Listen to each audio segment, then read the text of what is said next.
well as your Superstars results and wrestling news around the world.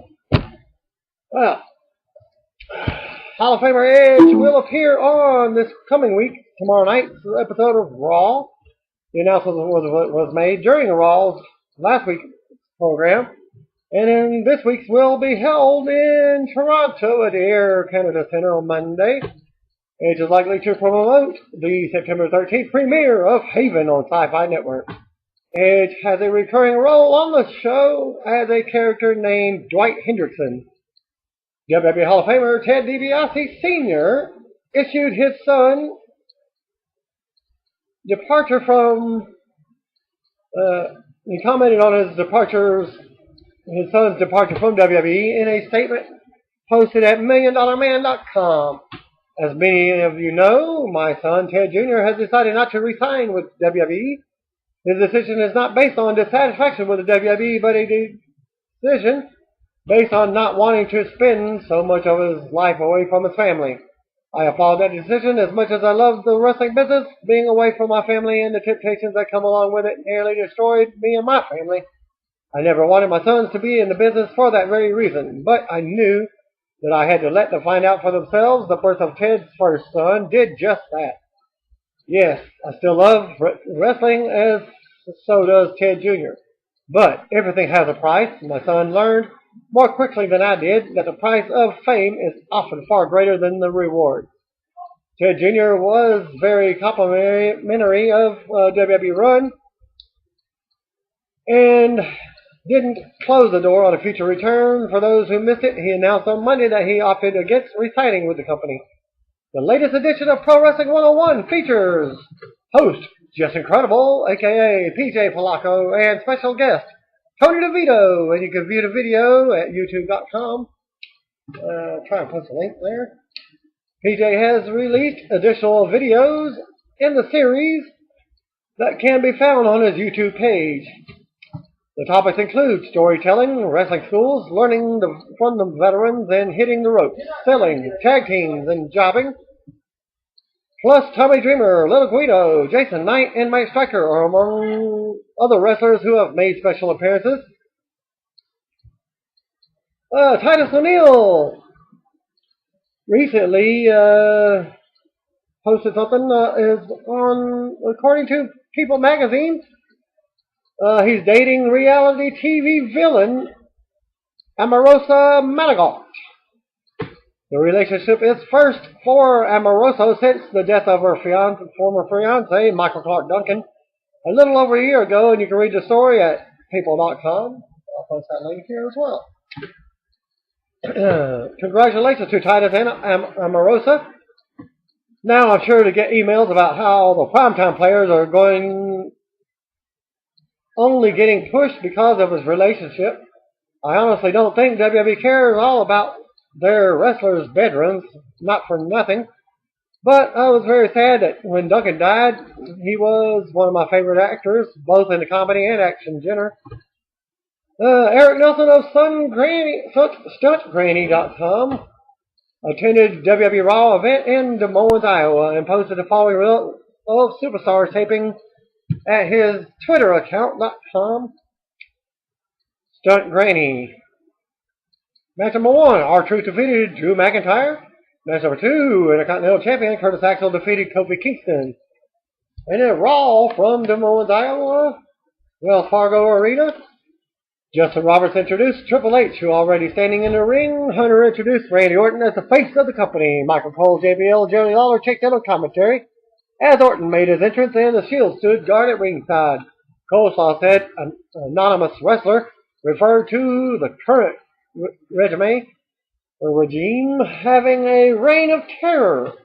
Orton said that protecting the company is his top responsibility. He said that if you disrespect him, then you're disrespecting the entire WWE and you need to be dealt with. The fans responded with no chance.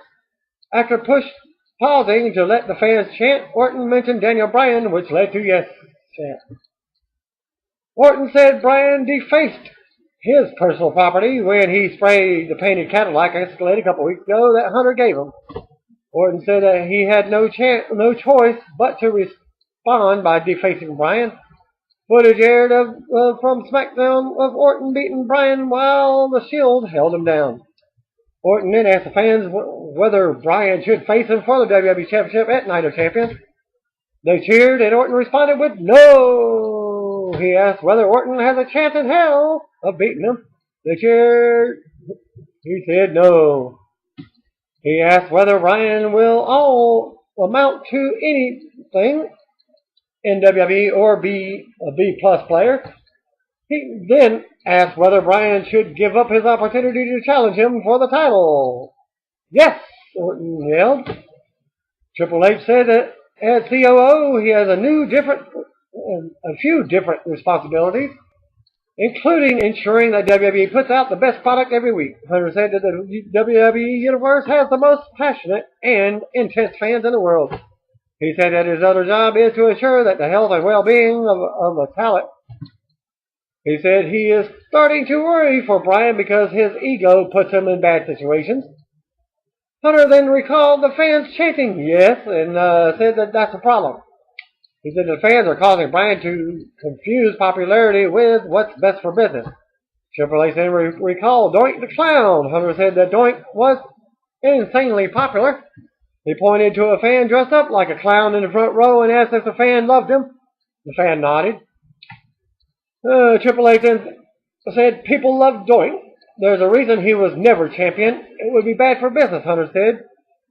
Triple H said he could bring back the Cruiserweight or the European titles, and that would be good little titles for Bryan because he will never be WWE champion. Bryan's music played. Here comes the next Cruiserweight champion, as JBL quipped. Bryan sarcastically said that he appreciates being compared to Doink, but he didn't recall anyone chanting for Doink in his day. He said that the only clowns he sees are in the ring. He accused Hunter of cutting his hair, putting on a suit, and becoming a corporate sellout. Bryan accused Orton of giving up on being the WWE title picture until someone decided to hand it to him. Bryan asked the fans whether he should give up his title shot at Night of Champions, and he quoted by saying, "I think the answer to that is the same to the answer of the question whether Randy Orton is more masculine than Stephanie McMahon," said Bryan before a round of no. Orton told Bryan that there's not a chance in hell of him winning the fight. Bryan says he's been told what he can't do during his entire career. He recalled being told he would never make it higher than working in high schools and flea markets, never being able to make it to WWE, never being a top guy in WWE, and never being WWE champion. Bryan said all those things made him who he is today, and he loved everything he had to do to make it to WWE. Bryan told Orton that he will never understand it because he was given everything. Bryan said he knows he can beat Orton for the WWE Championship. And, Randy, deep down, you know it too. And do you, Hunter? Said Bryan. He explained that Hunter is booking him in lopsided matches because he knows it. And Bryan said Orton may have the genetics of a champion, but he lacked the heart of a champion. And Triple H questioned why Bryan is so angry and called him a grumpy old troll. Hunter said Bryan's anger should be with the Big Show because he stands by and watches while Bryan gets beaten down. Triple H said he would let Bryan get his anger out by having him face Big Show in the main event. As Bryan nodded confidently, Cole saw hype CM Punk speaking live during Raw after being attacked by Paul Heyman and Curtis Axel last week as they go to commercial break. The opening segment was more the same from Hunter and Orton, which is okay as they continue to establish their new personas. It was encouraging to hear the live crowd was receptive to their roles as heels, while also being supportive of Bryan. Unlike the main event, I wanted to see Bryan play David to show Goliath at some point. It's a bit odd now because they are both babyfaces, but it's a unique matchup. Backstage, Triple H and Orton were chuckling over the reactions of Bryan and Show to having to wrestle one another. Cody Rhodes walks into the picture. He said that the main event should be great as long as no one gets involved. Rhodes asked Orton why he wouldn't want to just defend the title against Bryan. He said their match is what's best for business. Hunter said Cody's judgment is probably clouded because he's getting married. He and Orton said that they didn't get their invitations to Cody's wedding. Triple H told Cody that he didn't get him a present anyway. He booked him in a match against Orton. Cody thanked him. Triple H told Cody that if he doesn't win the match, he won't be with the company very long. So there you go. If you don't win, you're fired. Match. First match up, Fandango with Summer Rae versus The Miz as they cut to a break within 2 minutes 30 seconds of the match with The Miz in control as they go to commercial break. Footage aired from during the break of Miz kicking Fandango in the face. The announcers played up Fandango suffering a broken nose and said that the doctor worked on him throughout most of the break. There was no blood coming from Fandango's nose, though he did grab it a few times. Miz targeted the knee of Fandango after break. He jumped at Fandango in the corner late in the match and missed. Fandango got the better of Miz for a little bit, but yet continued to sell the knee injury. Miz tripped up Fandango and applied the figure 4. Fandango taps out in 7 minutes 25 seconds. Jerry King Lawler teased footage of the Punk beat down from last week as they go to commercial. I'm not sure what happened with Fandango. He was seated and Miz threw a running kick at his face, but it's not like there was any sign of blood after the commercial break. The clean finish to the match, surprise. It just see much more in Johnny Curtis than I do in one-dimensional Miz right now. Then again, it's simply one match, and I suspect we haven't seen the last of them working against one another. Backstage, Booker T told Daniel Bryan that fighting the McMahon family is one that he can't win. He told him that he can make a ton of money in WWE. Booker said Bryan should consider giving up the title match. Tell me you just didn't say that, Bryan responded. He said this is his life. Booker said he's dealing with people who can ruin his life. He said people's power extends way beyond this arena and told him to tread lightly. Now, didn't a couple of weeks ago Booker get fired? Or was it just Teddy Long? And thus be bringing in the SmackDown General Manager, Vicky Guerrero. If you don't know who I am, then maybe your best course could be to tread lightly. Footage aired of the beatdown that Paul Heyman and Curtis Axel gave CM Punk last week. Dolph Ziggler makes his in-ring entrance and played to the loud crowd. Tolosoff said Raw General Manager Brad Maddox informed Ziggler that he'd had a match, but he did not tell him who he should face or would be facing. The .NET reader Reading Orr wrote to say that he was watching the app during the Miz Fandango match, and there was a lot of blood on the ringside doctor's towel. It looks like the doctor deserves a lot of credit for cleaning up Fandango quickly. After the break, Ziggler was facing the stage while waiting for his opponent when Dean Ambrose attacked him from behind. Ambrose beat down Ziggler and threw him between the ropes. You'll learn to respect the business, Ambrose told Ziggler. You'll learn to respect. Ryback's music played and he headed to the ring and was introduced as Dolph's opponent. So we get Dolph Ziggler versus Ryback. As the referee waited until Ziggler got back to his feet and then started the match. Ryback went right after Ziggler and suplexed him before throwing around the punches to the side of his head. Ryback fish hooked Ziggler, who responded with screaming loudly as the fans chanted, "You can't wrestle," about Ryback. Well, 2 minutes in, Ryback remained on the offense and threw Ziggler into the corner. Ryback backed to the corner and went for a clothesline, but Ziggler caught him with a drop kick. Ziggler threw punches at Ryback in the corner and the crowd popped. Ryback came right back with a clothesline to shut Ziggler down. He followed up with a shell shock for the win. And Ryback pinned Ziggler in 3 minutes 5 seconds. Ryback looked like a bully again. Ziggler looks sympathetic. And Ambrose looks like one of Hunter's minions. Still not sure what to make of the last one, but the first two are perfect for what they are trying to accomplish with both men. Backstage, Maddox informed Triple H and Stephanie McMahon that Big Show was refusing to fight Daniel Bryan. Stephanie stepped up and said she would take care of it as Maddox gave her directions to Show's locker room. But Steph said it would not be a private conversation. The latest Los Matadors vignette aired as they go to commercial. Stephanie McMahon would make her entrance.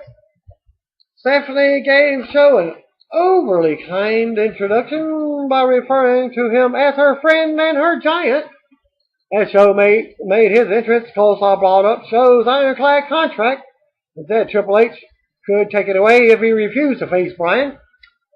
Show entered the ring and hugged Stephanie. My thing is, if he's got an ironclad contract, how can it be revoked?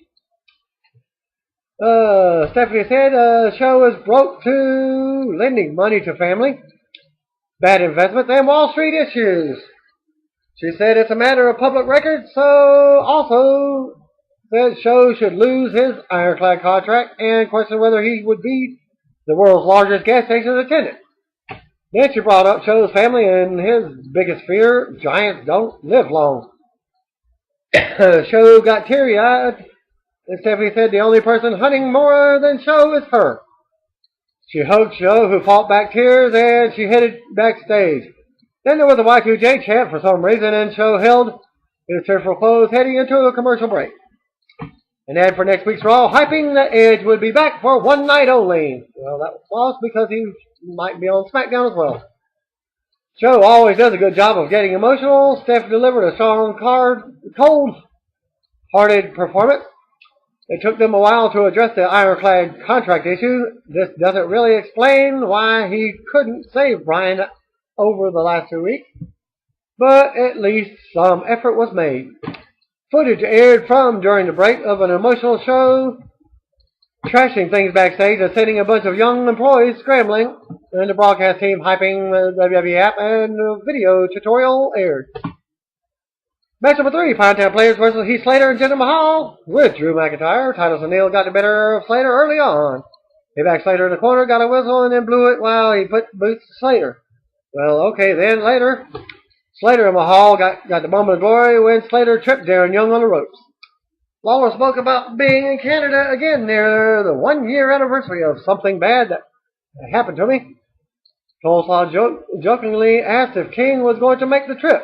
Young ended up making a hot tag to Titus, who got the better of Jinder. He put him in a fallaway slam position, but instead he tossed him over his head and onto the mat without leaving his feet. In the end, Titus hit his finisher on Jinder for the win. In a 5-minute, 30-second match, announcers hyping Cody Rhodes versus Randy Orton for later in the show. Commercial break. The crowd lost interest in the match when the 3MB members were on the offense, but the players seemed to be gaining a little momentum via their recent winning streak. Backstage, Paul Heyman interrupted a Brad Maddox phone conversation and lectured him for putting his fate in his hands of the WWE Universe last week. Heyman said Maddox put him in a position at Night of Champions where Punk is guaranteed to get his hands on him. Triple H approached Heyman from behind and dismissed Maddox. Triple H said he approved of the match for Night of Champions, and Heyman's tone turned to kiss ass. Hunter said he watched Heyman weasel his way out over the years, but he doesn't see an out for him this time. He said he will be watching with a smile on his face if Heyman finds a way out, but he wins either way since the alternative is Punk giving Heyman the beating he deserves. And now to set up the Wyatt family video, as Wyatt sat in a chair with Luke Harper and Eric Rowan behind him. He spoke about the Icarus getting too close to the fire. He closed out by saying Kane made his bed and now he's burning in it. Back live, Lawler called Wyatt the Minister of Sinister. Pro wrestling already has a sinister minister. Anyway, you have to be able to really suspend your disbelief about the whole Kane storyline. No one seems to care that he had been missing ever since the Wyatt family took him away. Cody Rhodes makes his entrance and he squatted in the corner and went into a deep thought mode to put over the severity of the situation, heading into a commercial break. Back for a commercial, the announcers reiterated that Cody will be fired if he doesn't beat Randy Orton. Orton made his entrance, and Coleslaw said that there were several wrestlers tweeting support from the locker room as JBL sang the praises of Orton. Match number 4, Randy Orton versus Cody Rhodes with Cody's career on the line. Orton was in charge after dumping Orton to ringside, heading into a break. After the break, Orton continued on the offense as the crowd amused themselves with a Randy Savage chant. Cody made his comeback and caught Orton with a flat back uppercut, followed by a springboard drop kick for a near fall. Cody caught Orton with a beautiful disaster kick for a 2 count that popped the crowd and got him awake for the match. They followed up with a strong Cody Rhodes chant. Cody went for the top rope and missed a moonsault when Orton stepped aside. Orton covered Rhodes, who kicks out. Orton performed the hanging DDT, then mocked the crowd by calling for their cheers before striking the Viper's clothes. Orton went for the RKO, but Cody countered into a DDT for the best near fall of the year yet. Another loud Cody chant fired up. Orton kicked Cody and clotheslined him on the top rope. Cody rolled Orton up for a 2 count momentarily, and then Cody went for another beautiful disaster kick. Orton dodged it. Cody clutched his knee, and as he stood up, Orton kicked the knee and hit him with RKO for the win. The match took 13 minutes 50 seconds. After the match, Orton gloated on the stage with the title belt and was joined by Triple H. Orton headed to the back, leaving Hunter to cut the promo. Hunter mockingly asked to hear it for Rhodes. He said Cody fought with heart. He said Rhodes has no idea how much he personally respects him. Hunter said it's a business and he has to do what's right. Cody, it's with deep regret that I have to tell you, you're fired, Triple H said. The crowd booed Hunter and headed backstage while Cody sold the firing in the ring. A small "Thank you, Cody" chant was up in the arena or all around it. Cody limped as he left the ring. One of the announcers asked what Cody's fiance is thinking. A loud Cody Rhodes chant started again and faded as he walked towards the stage as they go to another commercial break. The match was pretty good after the commercial break, and the live was very hot for the late near falls. Triple H is playing his part real well, and I love seeing them put so much heat on the heels. I just wish they would work this hard to put heat on the heels who were not named Triple H, Vince McMahon, or Stephanie McMahon. As for Cody, the last check, he was engaged to former diva Brandy Reed, a.k.a. Eden Styles. Look at the former. After the break, the announcer spoke at ringside about Cody Rhodes firing as Coleslaw asked JBL whether Triple H is guilty of a gross misuse of fire. JBL once again defended Hunter. Coleslaw has openly questioned Hunter enough that it has me waiting for his character to take a beating. CM Punk makes his entrance and carried a kendo stick. Punk brought the stick inside the ring with him. I promise, Punk started. He said they are 2 words that don't mean a lot to some people, but still carry a lot of weight with them. He promised that there would be no more empty threats or posturing or even talking because he was having a hard time coming up with what he's supposed to say next. What's supposed to say, Punk asked. He said the fans have heard everything he has to say and that while he was dressed to compete, wrestling was the furthest thing from his mind. After that, what was done to me last week, I want a fan, he yelled. Punk said he wants to fight Heyman as if he has to throw Curtis Axel to get it, that he will do it. He then said he would invite both men out, but he knows that they wouldn't come out. Punk guaranteed the fans that he will get past Axel and guarantee that he will get his hands on Heyman. You order Night of Champions on pay-per-view and you will see a side of CM Punk that you've never seen before, and I can't promise you that it's going to be a side that you're going to like. Punk said that he knows Heyman won't like that side of him. Punk recalled Heyman claiming that he broke his heart. At Night of Champions, I'm going to break your face. As Punk said, I promise. Then footage aired of Kane beating that Heyman gave Punk last week, and they went back to the ring as Coleslaw said Punk is on the verge of Breaking Bad. A strong and creative promo that surely sold some pay-per-views. Coleslaw hyped Daniel Bryan vs. Big Show as the main event. Backstage, Daniel Bryan was backstage looking intense when Big Show entered the room and told him that he didn't want to have their match, but he can't let their friendship dictate what would happen to his family. Bryan said he would beat Show just like he did for his first World Heavyweight Championship. This would be so much more effective if they had actually taken the time to show an on-air friendship between Bryan and Show before tonight. Match number 5, Naomi with Cameron, the Funkadactyls, versus Natalya with Brie Bella with Nikki, and Eva Marie in their corner.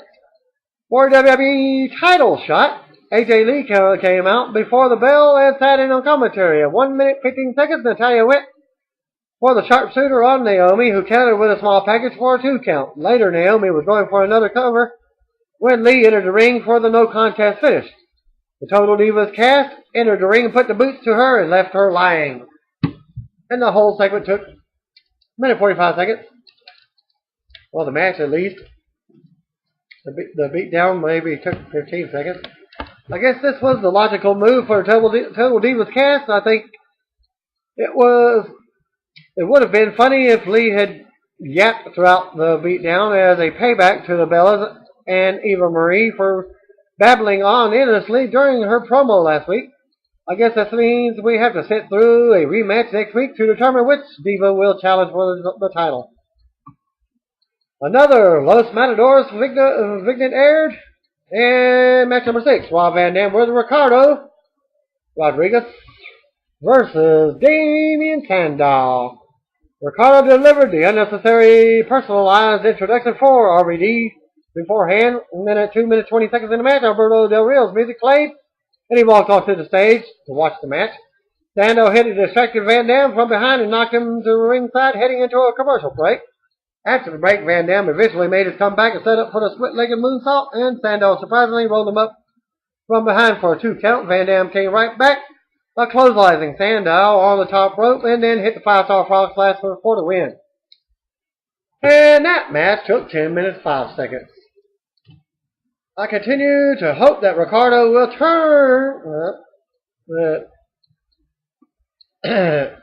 will get his revenge on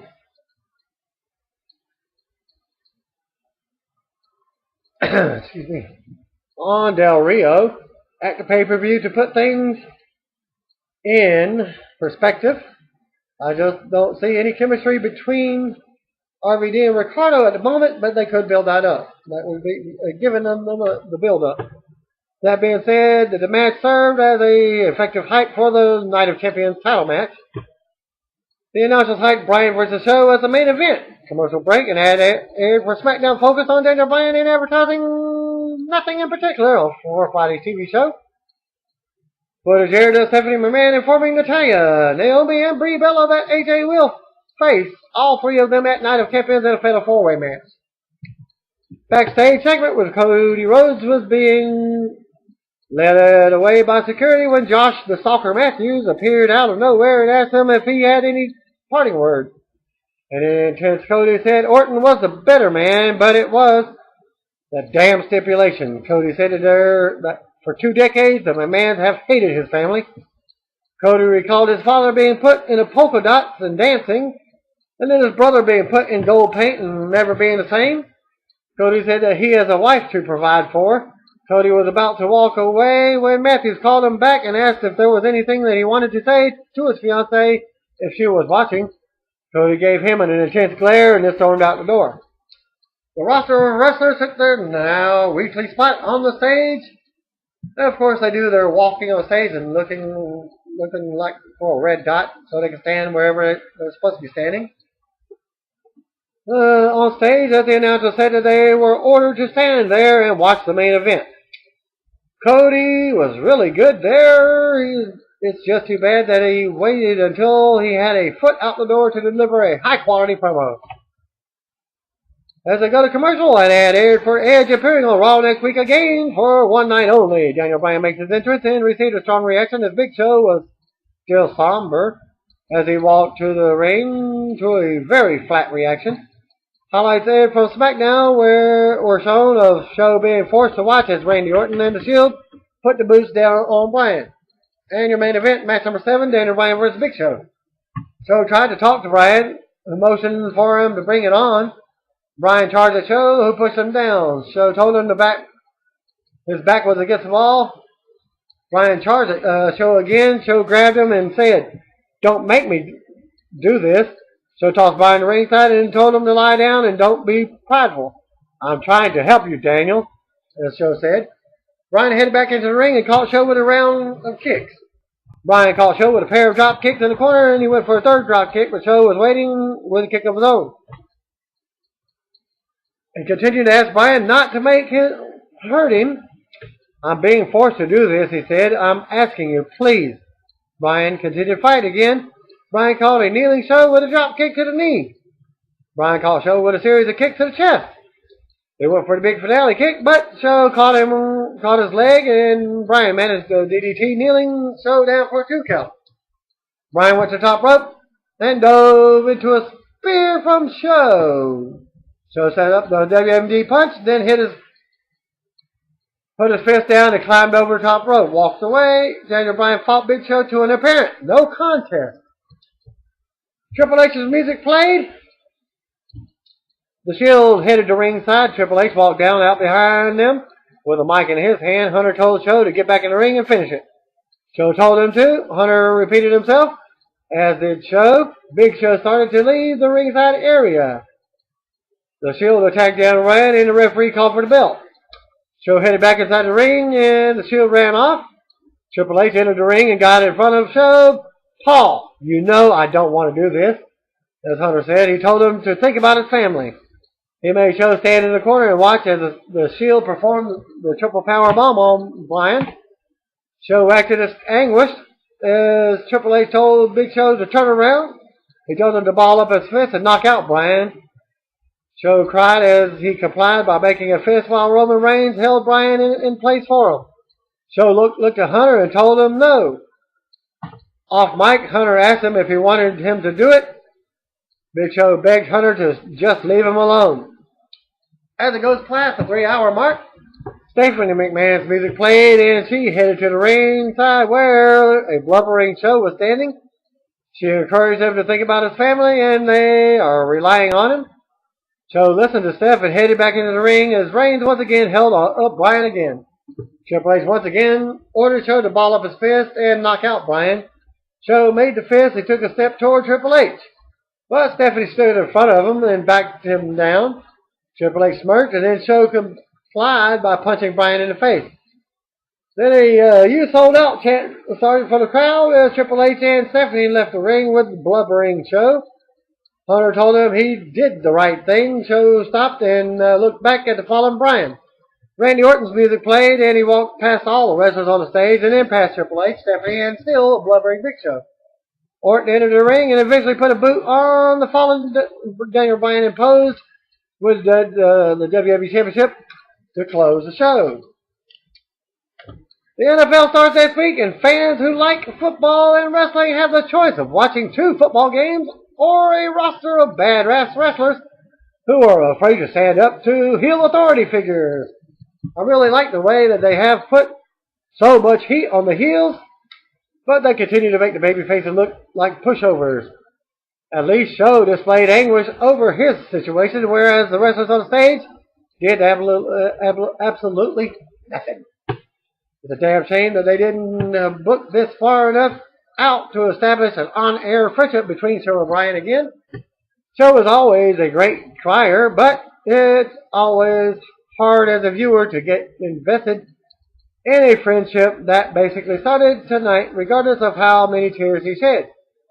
Show delivered a strong performance, though, and Hunter and Steph are also doing a great job playing their characters. Oh, but they're doing the bullying family.